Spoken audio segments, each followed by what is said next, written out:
వసంతవల్లరికి స్వాగతం.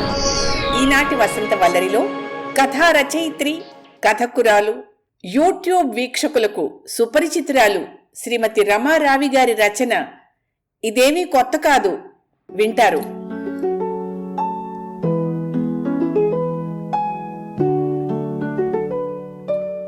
నేను వాకింగ్ నుంచి రావడమే కాస్త ఆలస్యమైంది.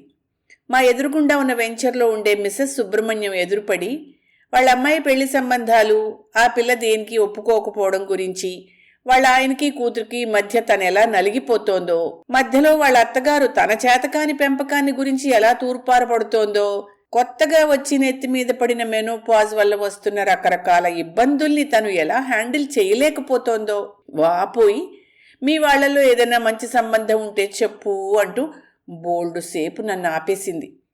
ఇంకో 4 ఏళ్లు పోతే ఈ మాటలన్నీ నేను ఎవరో ఒకళ్ళకి చెప్తానని అనుకుంటూ ఇంటిదారి పట్టేసరికి కాఫీ వేళ దాటిపోయింది. నిజానికి మా వాళ్లల్లో సంబంధం అంటే చాలా మంచి ఉద్యోగం ఉన్న పిల్లవాడే ఉన్నాడు, వాసు. కానీ వాడి సంగతి ఎవరికైనా చెప్పేందుకు కాస్త ఇబ్బందికరంగా ఉంటుంది. ఆలోచిస్తూనే మొత్తానికి ఇల్లు చేరాను. కాసిని మంచినీళ్లు తాగి కాఫీ ప్రయత్నంలో పడ్డాను. కాఫీకి నిమిషం ఆలస్యమైతే ఇంతెత్తును లేచే మా ఆయన ఏమిటో ఇవాళ ఏమీ మాట్లాడలేదు. సోఫాలో కూర్చుని పేపర్ చూస్తున్న మనిషి కాస్త నా వెనకాలే వంటింట్లోకి వచ్చేశారు. పద్మా సుబ్రహ్మణ్యం ఎదురుపడి ఆలస్యమైంది అంటూ అపాలజెటిక్గా చెప్పాను నేను. ఆయన అదేం పెద్ద పట్టించుకోలేదు. నా వైపే దీక్షగా చూస్తూ ఉత్సాహం ఉట్టిపడుతున్న గొంతుతో, వాసుగాడి పెళ్ళిటోయ్, అక్కయ్య ఫోన్ చేసింది అన్నారు.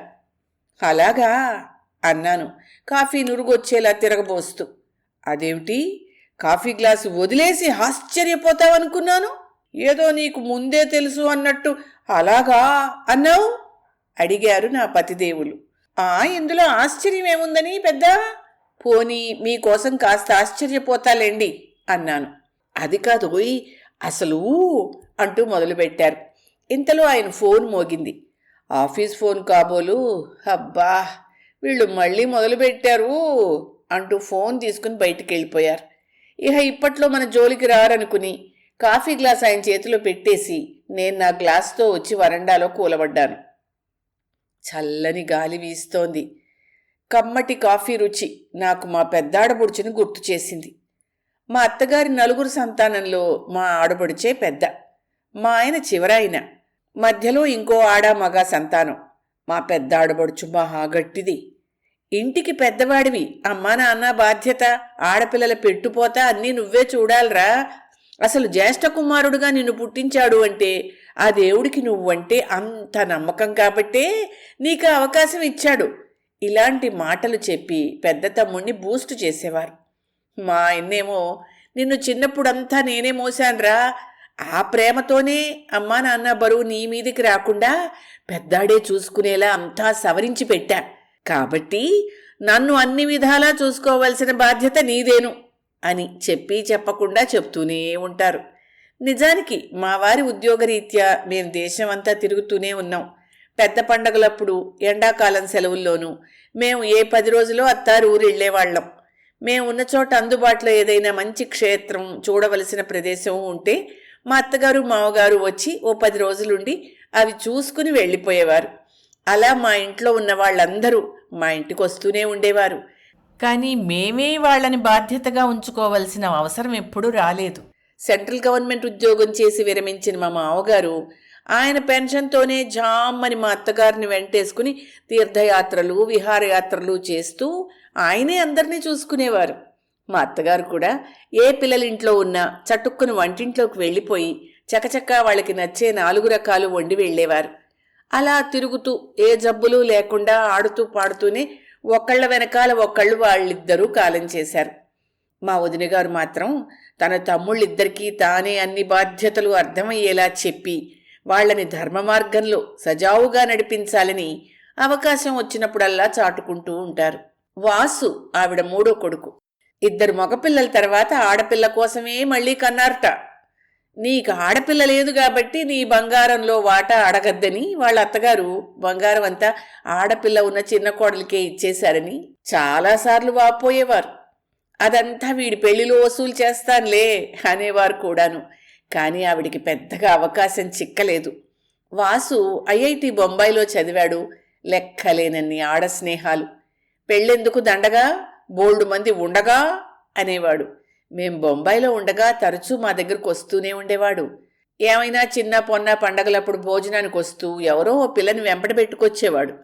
మేమెంతమందిని అలా కలిసామో. ఓ 2 సార్లు వచ్చిన పిల్ల మళ్ళీ వచ్చేది కాదు. మా ఆయన అయితే వీడి పనే బాగుంది, నేను చదువుకునేటప్పుడు ఇలా ఎవ్వరూ మాతోటి తిరిగేవారు కాదు అంటూ తాను మిస్ అయిపోయిన జాలీ జీవితాన్ని తలుచుకుని జాలీగా మొహం పెట్టుకునేవారు. వాసు వచ్చి వెళ్ళినప్పుడల్లా మా ఆయన గారి ఈ వాపోయే ఘట్టం తప్పకుండా ఉండేది.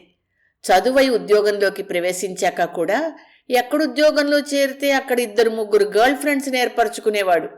ఈ కాలం అమ్మాయిలు ఇలాగే ఉన్నారు మరి. పెద్ద కొడుకులిద్దరికీ పెళ్ళిళ్ళయి పిల్లలు పుట్టేశారు. కానీ వాసుకు ఒక్క పెళ్లి చూపులు కూడా కాలేదు. కార్యసాధక లక్షణం మెండుగా ఉన్న మా పెద్దాడబడుచు పెళ్లి కొప్పుకోని కొడుక్కి నచ్చజెప్పేందుకు వారా వీరా అని లేకుండా ప్రతి వాళ్లతోనూ ప్రైవేట్ క్లాస్ పెట్టించినా ఏమీ లాభం లేకపోయింది. వాసుకి నాతో చిన్నతనం నుండి చాలా చనువు. నేను చెప్పి చూశాను. దానాదీనా వాడికి 33 ఏళ్ళు వచ్చేశాయి. పాప వాళ్ళ అమ్మగారు, అదే మా 3వ ఆడబడుచు గారు, కట్నాలు బంగారం వద్దులే, పోనీ ఆ ఉన్న గుంపులో ఏదో ఒకదాన్ని తీసుకురారా ముడిపెడతామనేశారు. కానీ అది సాగలేదు. మొన్న మధ్య 23 ఏళ్ల మా అమ్మాయిని, ఏమే మీ బావని దారిలో పెట్టుకో, నా బంగారం అంతా నీకే ఇస్తానే, మామిడి తోట కూడా మీకేను అని హుందాగానే అనుకోండి బతిమాలారు. మువ్వల వడ్డాణం, నవరత్నాలు పొదిగిన వంకీలు, బంగారపు సంపెంగి పువ్వుల మీద చాలా సరదా ఉన్నప్పటికీ బావగారి భావజాలం మీద అవగాహనతో మా అమ్మాయి కాస్త సిగ్గు నటించి తప్పించుకుంది. ఏం చెయ్యాలో అర్థం కావడం లేదని ఆవిడ బాధపడిపోతూ ఉంటే, కొంతకాలం వాణ్ణి వదిలేయండి, వాడే దారిలోకి వస్తాడు అని ధైర్యం చెప్పాను. ఇలా ఉండగా 6 నెలల క్రితం ఆవిడ తోటికోడలికి యాక్సిడెంట్ అయి తుంటి విరిగింది. ఇంతలో మా ఆడబడుచు వాటాకు రావలసిన బంగారాన్ని కొట్టేసిన ఆవిడ కూతురికి పురిటి సమయం. మా కుటుంబంలో ఒక్కగానొక్క పిల్ల. ఏ సహాయం లేకుండా పిల్ల కష్టపడుతుందని భావించి తోటికోడలు కూతురు పురిటి సహాయం కోసం మా పెద్దాడబడుచు అమెరికా వెళ్లారు. అక్కడేవైనా సంబంధాలు దొరుకుతాయేమో చూస్తానన్నారు కూడాను ఓ రోజు. ఇక్కడ చాలామంది పెళ్ళిళ్ళు లేకుండానే ఉన్నారు, మనవాడి కంటే పెద్దవాళ్లు కూడాను అంటూ ఫోన్ చేసి చెప్పారు మారు. మరి ఇంకేం, వాసుకు కూడా అలాగే చెప్పండి, పెళ్లి లేకపోతే పోనీ నీ దారి నువ్వు హాయిగా ఉండరా అని అన్నాను. ఆవిడ వాళ్ల కొడుకుతో ఏం మాట్లాడారో ఏం చెప్పారో కానీ వాసు నాకు ఫోన్ చేశాడు. అమ్మిలా అంటోంది ఏంటత్తయ్యా అంటూను. నీకు కావలసింది అదే కదరా, హాయిగా పెళ్లి పెటాకులు లేకుండా ఉండమనేగా అంటున్నారు మీ అమ్మ. అది కాదత్తయ్యా, మా అమ్మ మరీ హాయిగా లివ్విన్లో ఉండరా అంటోంది. అమ్మ అలా అంటుంటే నాకేదోగా ఉంది సుమా అన్నాడు వాసు. నేనప్పుడే కనిపెట్టేశాను వాడిలోని మార్పు. లోకంలో చాలామంది ఇలాగే ఉంటారు. మనం ఏదొద్దంటామో అక్షరాల అదే చేస్తాం అంటారు. వీళ్ళని బతిమాలి లాభం లేదు. అలాగని మాట్లాడకుండా ఊరుకోను కూడదు. నిన్ను మేం వదిలేశాం అని మొహం మీద చెప్పేయాలి. బొత్తిగా వదిలేస్తామని బెదిరి వాళ్లే దారిలోకి వస్తారు. ఎలాగూ ఇది జరగబోతోందని నాకు అప్పుడే తెలిసిపోయింది. అందుకే మావారు పరిగెత్తుకుంటూ వచ్చి వాసుకు పెళ్లి కుదిరిందిట అని చెప్తే నేనేం ఆశ్చర్యపోలేదు. టిఫిన్ ప్రయత్నం అయ్యాక మా వదినగారికి ఫోన్ చేశాను. కొడుకు పెళ్లికి కళ్యాణ మండపం ఎంపికలో హడావిడిగా ఉన్న మా వదినగారు, వాసు స్వయంగా మంచి సంబంధం చూడవే అమ్మా, పెళ్లి చేసుకుంటాను అని అడిగాట. ఏమోరా, నా ఎంపిక నీకు నచ్చుతుందో లేదో అంటే, నువ్వెవర్ని చూపిస్తే వాళ్ళని చేసుకుంటానమ్మా అని ఒప్పుకున్నట్ట. వదిలేస్తాము అంటే వీడేమిటి, వీడి తల్లో జేజమ్మ కూడా దిగొస్తుంది. మనం ఎంతమందిని చూడలేదు అంటూ నా ఐడియాని తన ఖాతాలో వేసేసుకున్నారు మా ఆడబడుచు. ఉత్సాహంగా ఆవిడ కుదిర్చిన సంబంధం తాలూకు వివరాలు అవి చెప్పారు. ఐడియా ఎవరిదైతే ఏమిటి, అది ఒక జీవితాన్నే మార్చేసింది. ఇది మంచిదేలే, ఒకసారి నిరూపించబడింది కాబట్టి మా పిల్లల విషయంలో కూడా ఇదే పాటించాలి అనుకున్నాను నేను.